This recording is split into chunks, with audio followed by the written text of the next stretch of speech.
Boa noite, igreja. Que a graça e a paz de Jesus seja com vocês, amém? Amém. Muito bom poder estar na casa de Deus para mais uma série no sistema, né? Você lembra que nos últimos domingos nós falamos sobre o profeta Isaías, correto? Hoje eu quero falar do profeta dos nossos dias, o profeta Abacuque. Aqui tem umas coisas interessantes de Abacuque, que ele é um dos profetas menores dentro do Velho Testamento. E ali, dentro do contexto histórico e teológico aqui, não sabe assim o registro certo da sua obra, mas ele foi um dos que cooperou ali, trazendo a mensagem de Deus para os dias dele, que se refere aos nossos dias de hoje também. Então vocês vão entender aqui sobre o livro de Abacuque, os 3 capítulos, que é bem curtinho. Abre a sua Bíblia em Abacuque, deixa aberto aí. E o ministério de Abacuque prevê um juízo sobre Judá. Olha só, um Deus, vamos entender essa questão. Como que um Deus de amor agora usa Babilônia para trazer juízo para Judá? Vamos entender dentro disso. E interessante também que a data da sua escrita desse livro ocorreu entre o ano 641 a 609 a.C., durante o reinado de Josias ou no reinado de Joaquim, que foi ali no ano 609 a 598 a.C. E o interessante é que a mensagem de Abacuque se desenvolve em algumas coisas. Por exemplo, o profeta sente-se incomodado e pergunta por Deus: até quando vai continuar essas injustiças? E eu pergunto para a igreja: será que hoje não é a mesma coisa? Tem alguma diferença? Dentro disso, a gente analisando, fazendo um resumo dos capítulos, é o seguinte: o primeiro diálogo, que vai do capítulo 1, dos versos 1 até o verso 20, até o verso 12, diz o seguinte: Abacuque reclama da injustiça. Abacuque faz a primeira reclamação, Deus responde. Deus mostra o juízo por meio da Babilônia. Depois vem o segundo diálogo, que é a segunda reclamação do profeta Abacuque, novamente a resposta de Deus, e depois o convite da confiança e do juízo sobre os ímpios. E aí o capítulo 3 de Abacuque retrata o salmo de Abacuque, que é pedido, reflexão e confiança. Nesse livro de hoje nós vamos entender uma coisa: em meio a tanta dificuldade, de fato nós vamos confiar em Deus? Eis a questão de hoje. Quero convidar você, da forma que você está, a gente orar ao nosso Deus, pedindo a Ele que nos ilumine na compreensão da sua palavra nessa noite. Oremos. Santo Deus, nós iremos abrir a tua palavra mais uma vez e rogamos que o teu Espírito Santo fale a mente e o coração de cada irmão e de cada irmã convidado ou convidada aqui essa noite. Que o teu Espírito Santo ilumine a cada um de nós na compreensão da tua palavra e também na prática da tua palavra também. Obrigado a Deus pelo dia, obrigado pelas bênçãos recebidas e obrigado por tudo. Abençoa cada irmão, a cada irmã, amigo ou amiga nessa noite aqui, e a cada amigo e amiga do canal Voz Ativa, em nome de Jesus. A igreja diz? Amém. Muito bem. Bom, vamos lá. Como vocês podem ver aqui na tela comigo, vocês podem me acompanhar aqui, para vocês entenderem, tá? O livro do Abacuque, ele é fantástico. A história de um profeta, um homem temente a Deus, conhecedor da palavra, mas totalmente indignado, triste, abatido com a condição do povo de Judá. Ele faz muitas perguntas para o Senhor e começa com o seu livro, com essas palavras: até quando, Senhor, clamarei por socorro, sem que tu ouças? Até quando gritarei a ti violência, sem que tragas salvação? Ou seja, o profeta está indignado, sabe por quê? Porque ele queria injustiça. Mas eu pergunto para a igreja: essa injustiça era do povo lá fora ou no meio do seu povo? Ou de ambas as partes? De ambas as partes.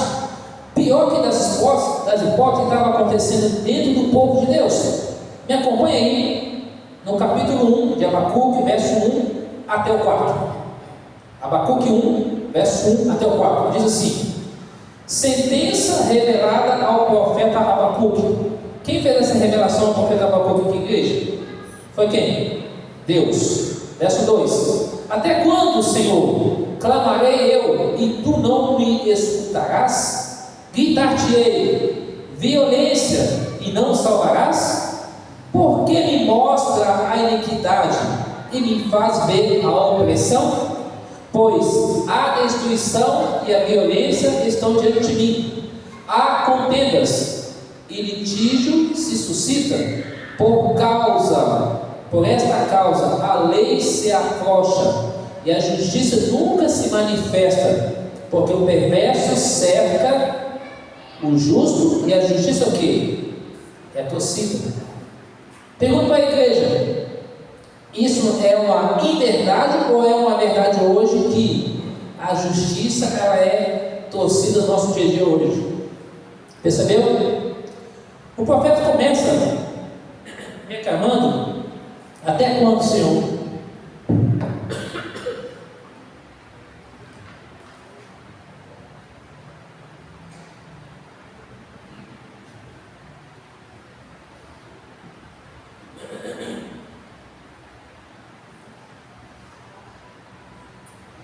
Até quando vai ficar tudo isso?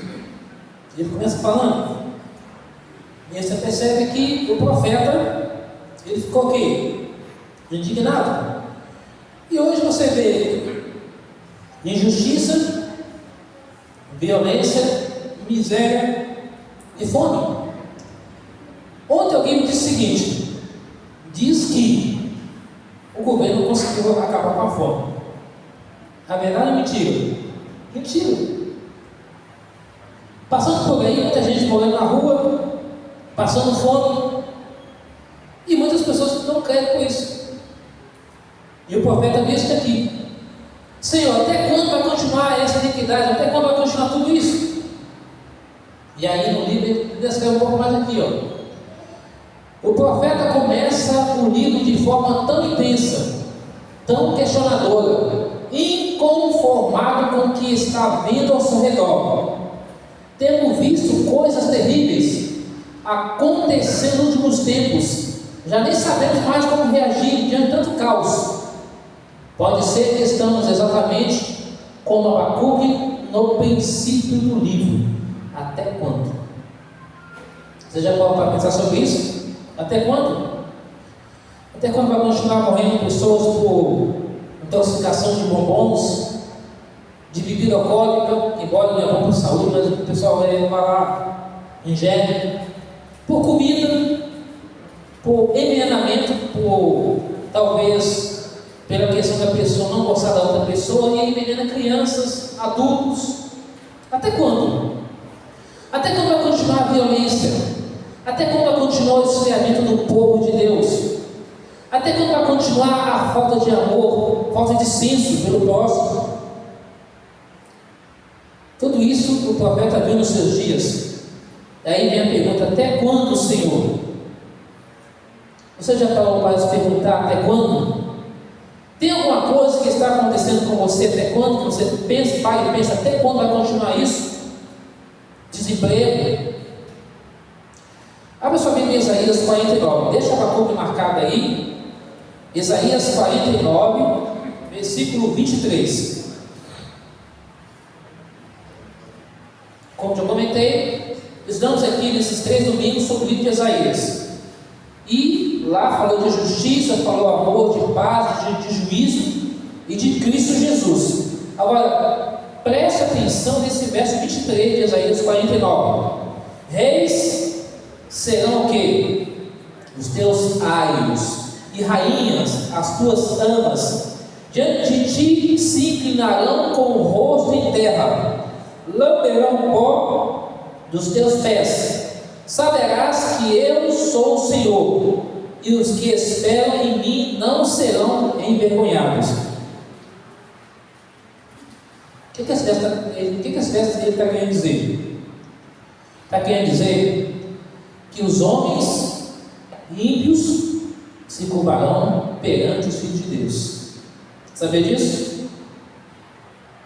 Ou seja, hoje muitas pessoas, está acontecendo lá na Nigéria o quê? Estão percebendo aí? Ontem mostrou uma imagem de cristão correndo e sendo caçado como se fossem animais.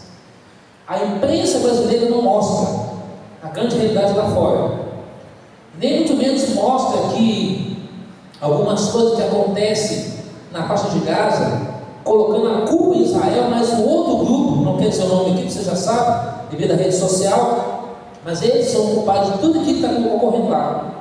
Muitas ajudas chegam, mas esse grupo não deixa chegar a ajuda correta, e a empresa vai e investe a mensagem, a notícia de que tudo chega diferente para lá.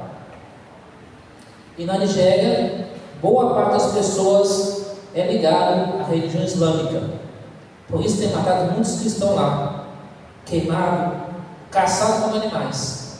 Eu parei e pensei ontem o seguinte: até quando vai continuar isso? Até que Jesus volte. E o profeta viu isso nos seus dias. Ele viu um povo sendo idólatra, fazendo coisas erradas, e Deus agora usa Babilônia para levar o povo acorrentado, cativo, para ficar preso lá. Foi o juiz de Deus, que Deus viu. Aqui diz claramente que aqueles que esperam em Deus nunca serão envergonhados. Ou seja, hoje os ímpios podem pisar abertamente os filhos de Deus, mas em breve eles irão se curvar perante o justo. Aliás, hoje isso pode acontecer, se assim Deus querer. Aí você vê essa imagem aí, ó. Pessoas vivendo na nuvem negra, vivendo na escuridão, pessoas com problemas. Não tem hoje? Isso é uma verdade ou essa imagem seria uma inverdade, uma mentira? O que vocês acham? Me dizem aí, verdade ou não, igreja? É verdade. Nós estamos aqui agora num local tranquilo, aconchegante, mas tem irmãos nossos que reúnem lá na Angola que não tem esse teto. No sábado de manhã todo mundo de roupinha bonitinha, como todo mundo vem no sábado de manhã, e ali naquele sol quente, eles adorando a Deus tranquilamente. As mulheres com suas roupas bem longas, os homens de terno, as crianças bem arrumadas, todos. Também no sábado, cada irmão vem primeiro no sábado bem arrumado. Lá também eles estão culpando a Deus. Só tem apenas paredes e o céu aberto, e eles adorando a Deus lá. Não tem microfone, tudo é feito o quê? Ao vivo. Aí você pergunta: quando você clama a Deus, parece que Ele está em silêncio? Já aconteceu isso com você? Quando já ocorreu isso com você? De você orar a Deus e achar que Ele não está ouvindo a sua oração? Eu orar a Deus, parece que Ele não está ouvindo a minha oração. É o que essa imagem mostra aí. Pessoa doente, pessoa sendo ungida, e afora vai. Isso somos nós vemos no nosso dia a dia aí. E essa imagem, o que mostra? Me diz aí. Desemprego, o que mais? E fome. Jesus profetizou isso. A verdade é o que? Fome. E agora chega a notícia que o Brasil não conseguiu superar a fome. Mentira. Se nos governos anteriores nunca houve essa questão, muito menos agora. A fome vai existir até quando? Até a volta de Jesus. É só Jesus que pode resolver tudo isso. Homem nenhum pode resolver nada. Ele pode fazer uma coisa paliativa para ajudar, mas não resolve. E aí? E essa pergunta aí? Quantos que moram de aluguel? 5, 6 pessoas. E aí? Então, não precisa comentar muita coisa, né? Essa questão aí do desastre, da própria natureza. Percebeu aí? Isso daí as pessoas às vezes não querem morar aí, mas as condições que levam a pessoa a morar aí. Porque as autoridades, tanto municipal, do governo estadual e federal, se quisesse, poderia fazer muita coisa para a população do Brasil, mas não faz. E aí você vê também a questão da própria natureza, ou seja, ela está sofrida. Tem lugares que tem água demais, tem lugares que está seco demais, a temperatura está mudando. gente pegou sol sexta, não foi isso? Sábado e hoje. Já me falaram hoje que a temperatura vai mudar durante a semana. Então haja corpo humano para aguentar. Talvez essa oscilação possa ser aqui só no estado de São Paulo, porque em Minas Gerais a temperatura ainda mantém aquele assim, durante o dia quente, à noite o céu fica estrelado. Então é um pouquinho diferente, porque aqui acho que devido a muita poluição, talvez seja por isso, mas é o tempo variado. Frio intenso, isso aconteceu há poucos dias, tem ocorrido no nosso Brasil afora, no mundo afora também.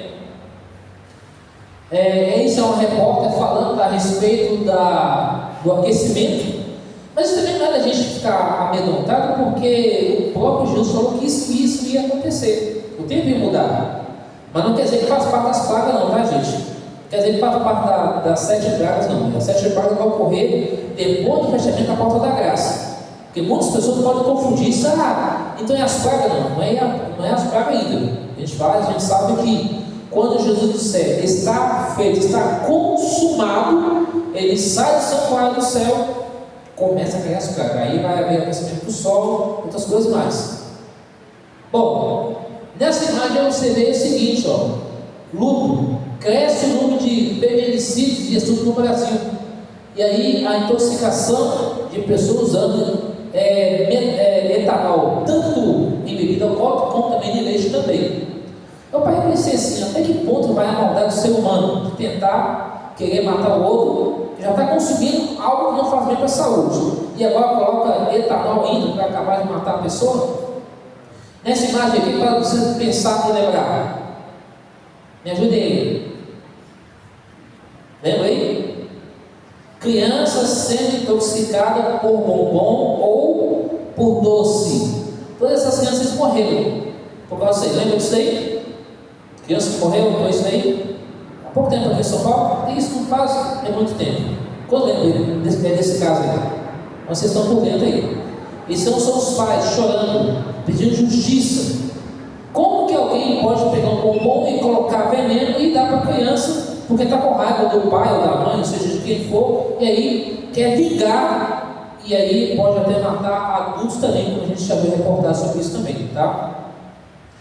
Dentro disso, cresce o número de feminicídios e estupros no Brasil. A violência tem aumentado. Aí a gente vê aqui, o caso da desigualdade social no nosso país e ao redor do mundo.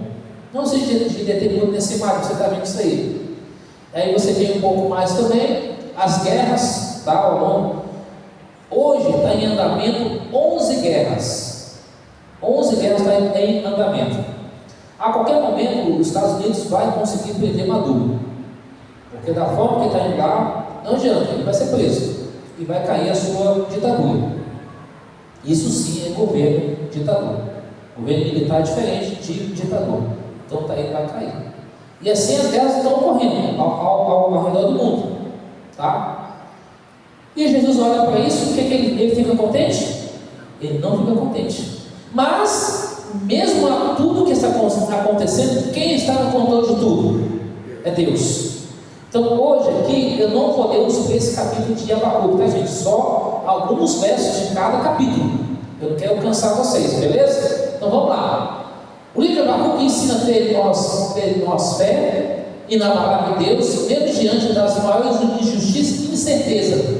A luta contra a injustiça, a soberania de Deus e a justiça divina. O justo viverá pela fé. A importância de esperar em Deus e a passagem da angústia para a alegria. Agora pergunta aqui. Lembra de Daniel 12, fala que nos últimos dias haverá o quê? Tempos difíceis, ou seja, nós vamos passar por provas finais. Aí eu volto à reflexão sobre Nigéria. Se lá os irmãos estão sendo perseguidos e mortos, quando chegar para o nosso país, que vai acabar a liberdade, a gente sabe disso. Na China, mais de 20 pessoas já foram presas, e a China controla tudo. Lá o governo é ditador. Na Coreia do Norte piorou, nem se pode expressar nada. Então imagina tudo isso um dia chegar no Brasil, que não está muito longe de chegar. Eu fico para mim o seguinte: o acúmulo de bens materiais pode deixar a pessoa presa a fixos em bens materiais. Não quer dizer que agora você deve parar e cruzar os braços, não é isso. Você deve continuar trabalhando, estudando, fazendo suas coisas, mas se preparando como Jesus voltasse aqui, hoje. Eu lendo mais aqui, qual era o pecado do povo de Abacuque na época? O pecado de Judá era o quê? Corrupção moral, social, espiritual, que incluía injustiça e opressão. E a lei de Deus é ignorada. Por isso que Deus usou Babilônia para castigar Judá. Deu para entender? Pergunto: hoje tem alguma diferença do povo de Judá para o nosso povo hoje, que é um povo espiritual? Tem alguma diferença? É a mesma coisa. Hoje há pessoas que não querem saber da lei de Deus, querem saber de outras coisas. Você está tendo um rapaz falando comigo assim: não, nós somos na era da graça agora, negócio de sábado, lei, isso aí. Eu falei: amigo, está na Bíblia. Eu não vou discutir com você. Se você quiser assim seguir, amém. Se não quiser, você sabe, você tem a sua ciência, a sua consciência de decidir se vai obedecer ou não. A ganância e a desonestidade. E aí eu volto essa imagem aqui, o que o profeta viu é o que hoje está acontecendo. Até no meio do cristianismo hoje, o que vale é o seguinte: é poder e dinheiro.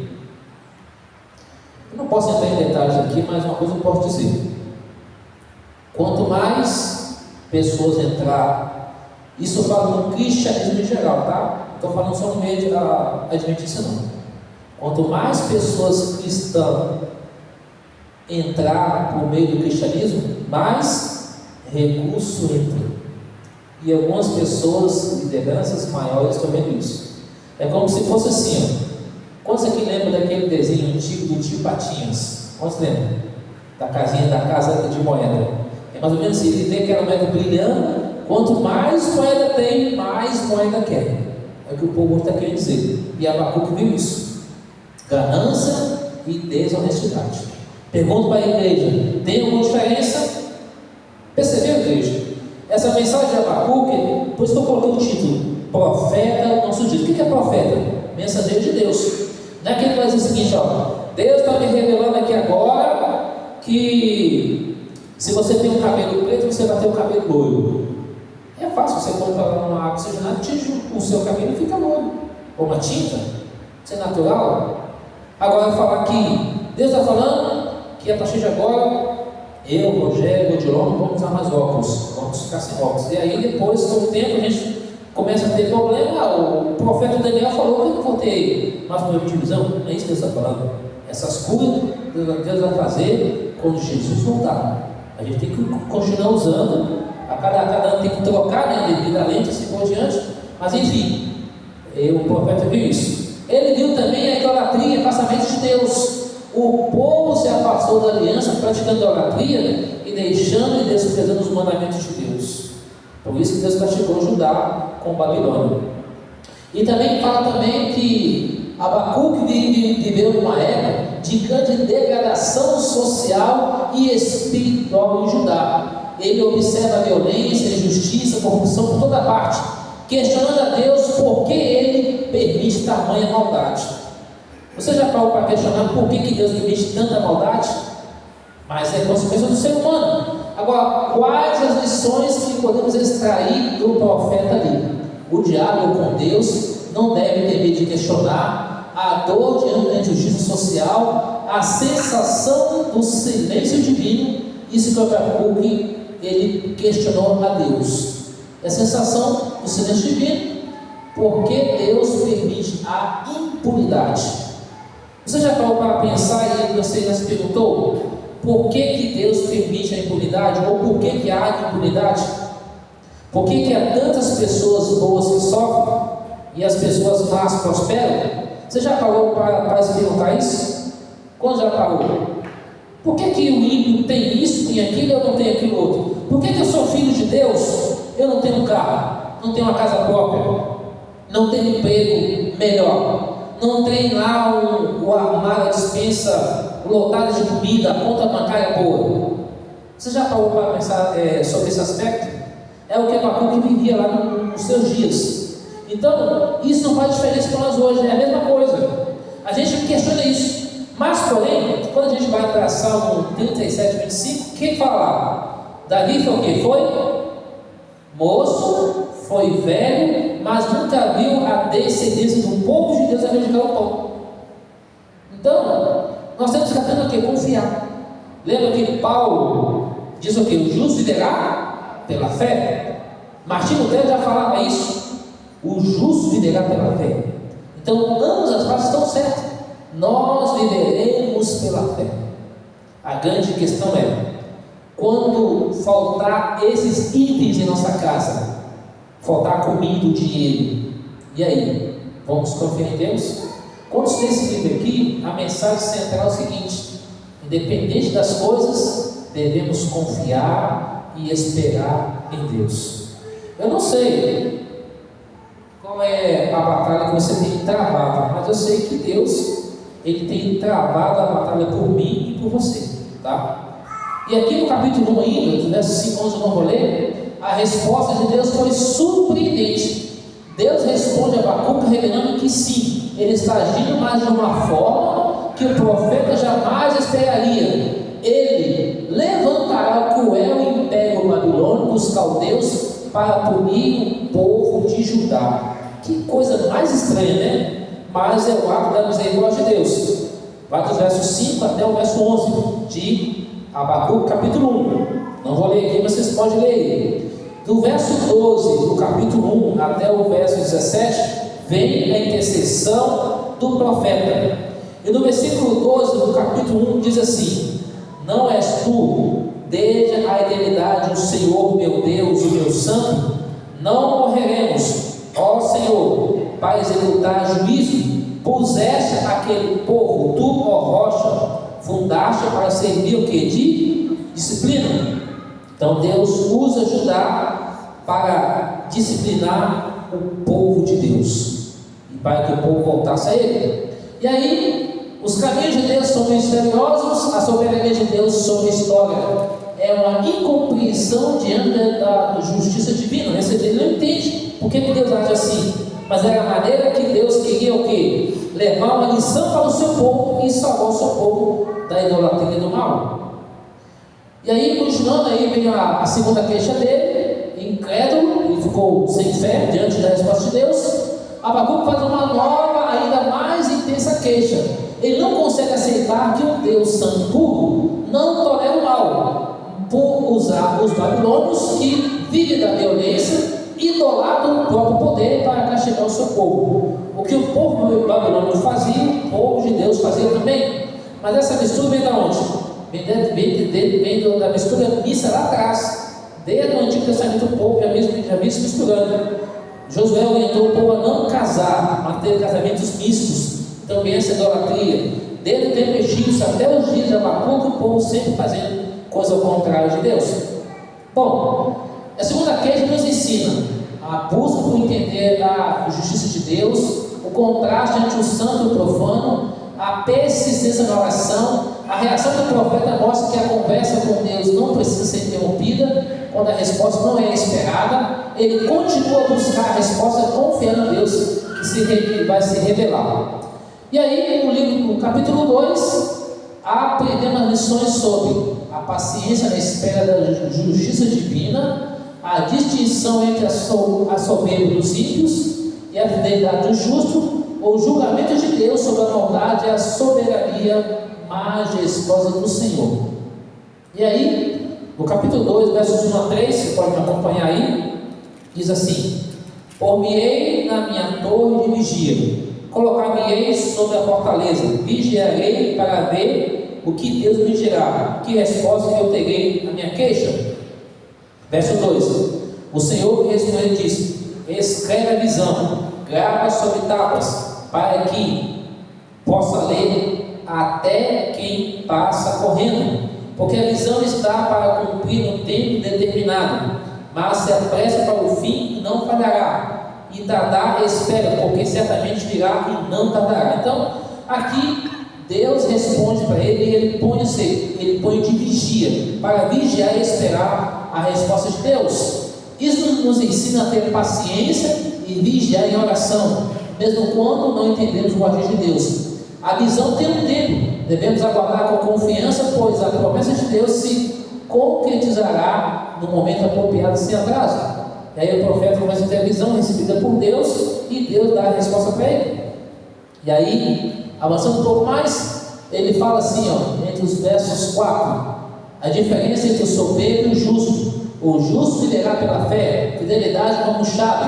A palavra hebraica para fé quer dizer emuna, também pode ser traduzida como fidelidade. A mensagem dos fiéis serão preservados em meio ao juízo e ao contrário dos arrogantes, ou seja, Deus dará juízo aos ímpios enquanto as pragas caem sobre a terra, e de acordo com o Salmo 91, Salmo 23 e Isaías capítulo 32, versos 15, 33 e 16, diz claramente que Deus nos dará pão e água na proporção certa para nós. Porque enquanto eles vão pegar água, não vai se tornar em sangue, todo ser vivente morre, o sol aquecendo, o corpo da pessoa fica podre. De repente agora as pessoas correm atrás dos seus líderes religiosos para perguntar sobre tudo aquilo, mas eles não podem fazer mais nada. E aí há um ajuntamento de nações, de povos, para argumentar o último ataque, ou seja, tramar a morte dos justos, dos filhos de Deus. E as suas espadas serão como pedaços de palha, vão cair no chão para considerar para a gente. Alguns vão ser levados perante a autoridade, outros Deus vai poupar a vida, outros Deus vai levar perante montanhas, bosques para ser escondidos, mas no final todos serão salvos por Deus, porque já foi selado antes com o selo de Deus, que é o sábado, o Espírito Santo, e enfim, Deus estará nos protegendo a nós. E aí está aqui os versos 5 até o 20, não vamos ler, mas vocês podem ler em casa. O julgamento contra a iniquidade, aí começa os ai, tá? Ai do explorador, ai do corrupto, ai do opressor, ai do humilhador, ai do idólatra. E aí fala que a majestade e a soberania de Deus será soberano sobre isso.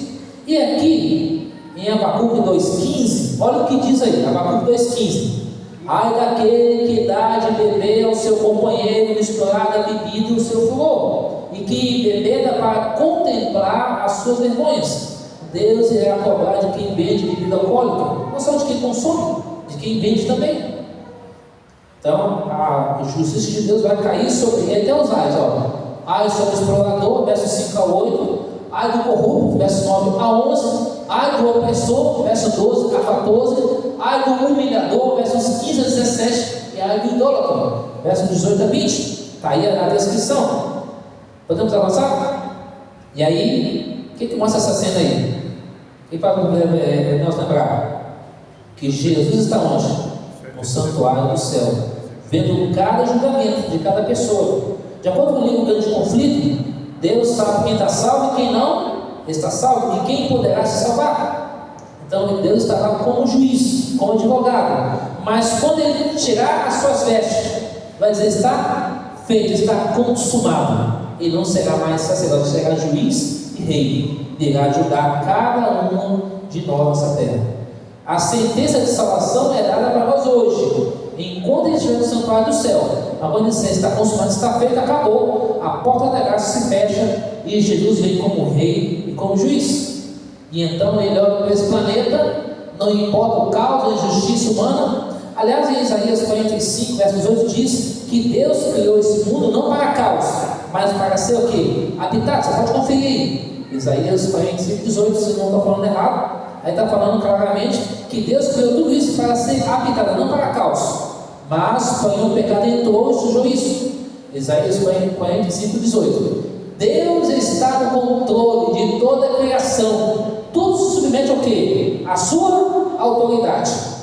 Então, o homem pode falar o que quiser, mas a resposta final é de quem? De Deus.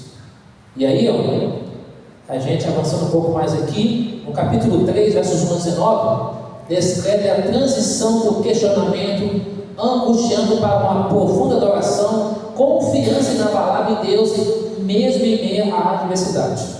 Pergunto para a igreja: quantos aqui estão passando por uma adversidade na vida, seja ela espiritual, social, familiar, financeira, seja o que for, mas que nós devemos confiar plenamente em Deus. Quantos estão passando por isso? Percebe? Ou algum parente seu, dificuldade e problema todo mundo tem,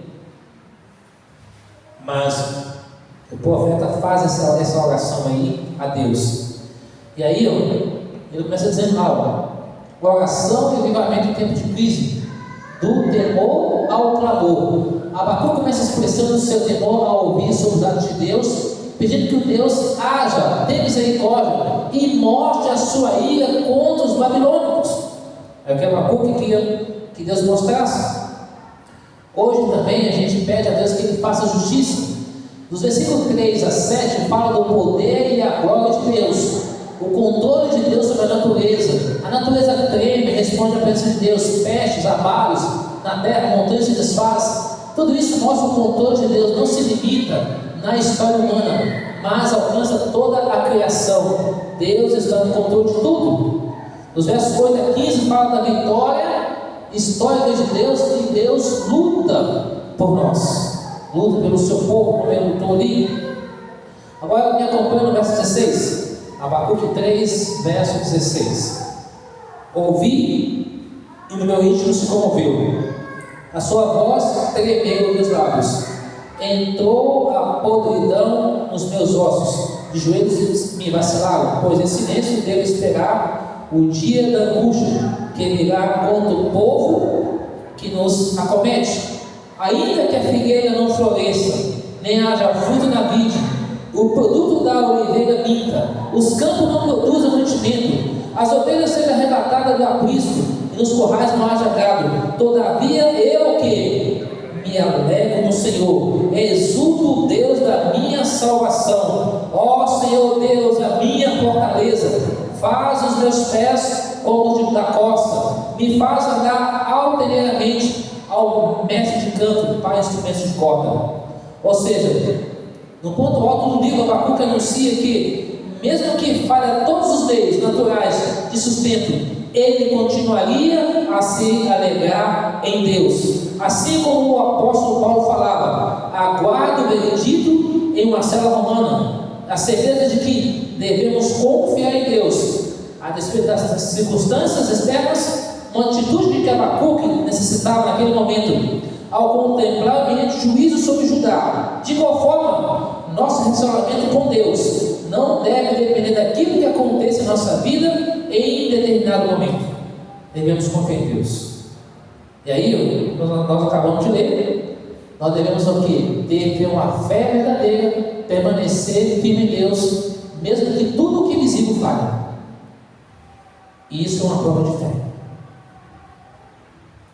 O verso 9 diz claramente que a fortaleza de Deus, o profeta afirma que o Senhor é a sua força, a superação da dificuldade. Deus nos capacita a superar as maiores dificuldades com segurança. Isso resume a jornada do profeta, da incerteza e o medo do início. Ele alcança um lugar de confiança e estabilidade, mesmo diante de causa iminente. E a lição que aprende é o seguinte: confiança em tempo de crise, ouvir, aguardar no Senhor. Deus é a nossa força e louvor em meio ao sofrimento. E não é fácil você louvar a Deus quando perde alguém. A vizinha lá próxima de casa perdeu um filho recentemente, de 34 anos de idade. Ele saiu com a moto na Avenida do PC, no posto de gasolina está desativado um pouco atrás, ali próximo da Avenida Montemor. Ele cruzou a avenida, veio um carro, bateu nele, ele caiu. Aí veio um outro motoqueiro, passou com a moto em cima da sua cabeça. E ela, depois de uma semana que eu fui ver ela hoje, falei: Rosa, que Deus conforta a senhora. Filho, não está sendo fácil. Ela tem outros filhos, mas mãe é mãe, né? Então imagina aí a questão disso, né? Tudo isso o dia vai passar. Ainda que a figueira não floresça, eu me alegrarei em ti. Mesmo que não floresça a figueira, não havendo nada, o justo viverá o quê? Pela fé. E aí eu tenho dito que no mundo que tereis aflições, mas tem no ano, porque eu venci o mundo. Quem venceu o mundo? Jesus. Ele disse essas palavras para nós em João 16:33. Ele ainda fala mais ainda: que crê em vida que morra, que seja morto, que vai viver. Ele quer rever nossa fé, rever nossa vida espiritual para buscar Ele. Tudo é possível aquele que crê. Nada é impossível para Deus, tudo é possível para Ele. Confie, mesmo que tudo pareça perdido. Jesus está lá no momento mais difícil da nossa vida e da sua vida. Alguém que já perdeu algum ente querido, já perdeu pai e mãe? Você sabe o que é isso? Nas maiores dificuldades da vida, Jesus está lá. Ele continua conosco. Ele não nos deixará ir órfão. Eu vim, voltarei, e vós estar comigo em breve. João 14, 18. Esse Cristo irá voltar para buscar quem é você, para nos dar um lar e ter a felicidade. Aí minha pergunta: você quer receber um abraço de Jesus? Quantos querem? Só alguns? Quantos querem receber um abraço de Jesus? Amém? Agora a minha frase é: nunca mais haverá lágrima, nem mais dor, nem poste. Apocalipse 24 fala isso. E eu quero terminar com essa frase aí, que eu quero que você fale junto comigo. Vamos nessa época a gente falar bem bonito? Eu quero Cristo hoje e sempre. Vocês pegaram bem, hein? Vamos falar todo mundo forte? Eu quero Cristo hoje e sempre. Amém? Então Jesus deve ser a razão do nosso viver diariamente, porque sem Jesus a gente não consegue avançar. Amém? Quero convidar vocês a se colocar de pé. Eu vou orar agora neste momento, pedindo a Deus que nos ajude a gente estar sempre caminhando com Jesus, e que um dia eu e você possamos estar no céu, onde vamos viver feliz para sempre. Nunca mais dor, nunca mais maldade, nunca mais doença, nunca mais nada que é mal. Só vai existir paz e real felicidade. Não vai haver ninguém que vai: você é baixinho, você é magrinho, você é gordo, você é isso. Não tem nada disso. Você é branco, você é isso. Como você está um pouco com a sua barriga enorme, né? Não tem nada disso. Você está calmo, você está ficando velho, isso, aquilo, outro. Você é negro, você é branco, você é pobre, você está lá naquela favela. Não vai ter nada disso. Todo mundo perante Deus é igual. O mesmo Deus que está aqui, Ele está lá no Alphaville, está lá no Brooklyn, está lá no Moema, está lá no Alto Caiçara, está lá no alto do Morumbi, das Mangabeiras, na região nobre lá em Belo Horizonte. Não importa a região, simples ou pobre, é o Deus que sabe tudo. E Ele vai voltar para buscar a você. E é esse Deus que quer mudar toda a história da raça humana. Mas o ser humano precisa entender que nós aqui, você é o mensageiro de Deus. Você é o mensageiro de Deus. Você não precisa vir à frente abrir a palavra aqui, mas através da sua vida você conquista as pessoas com a reino de Deus. E eu também ajudo as pessoas a ser conquistadas com a reino de Deus, não com a nossa própria força, mas com a força do Espírito de Deus em nossas vidas. A gente consegue falar de Jesus para as pessoas, para que elas vejam em nós não um ser humano comum. Nós somos pecadores falsos, mas é um ser humano que está disposto, que está tentando servir a Deus, buscar a Deus, que quer convidar aquela pessoa a fazer parte do reino de Deus. Por isso que essa frase fala: eu quero Cristo hoje e sempre. Vamos orar. Santo Deus, amado Pai que está nos céus, louvado e exaltado seja o teu santo nome. Obrigado, Deus, pela oportunidade que essa noite concedida. Suplicamos a Ti que o batiza nós cada vez mais com o Espírito Santo de Deus. Que o Senhor possa perdoar, restaurar, ajudar nós a fazer a Tua santa vontade. Abençoe essa igreja, abençoe a liderança, abençoe o pastor Edilson, sua família, abençoe todo o distrito, abençoe a cada irmão e irmã que veio aqui esta noite, cada amigo ou amiga convidada, que receba do Senhor um abraço, receba um perdão, a certeza da vitória e da vida eterna em Cristo Jesus. Dá-nos a tua paz, a tua bênção e o teu perdão. Nós te louvamos em nome de Jesus. Amém. Quero convidar você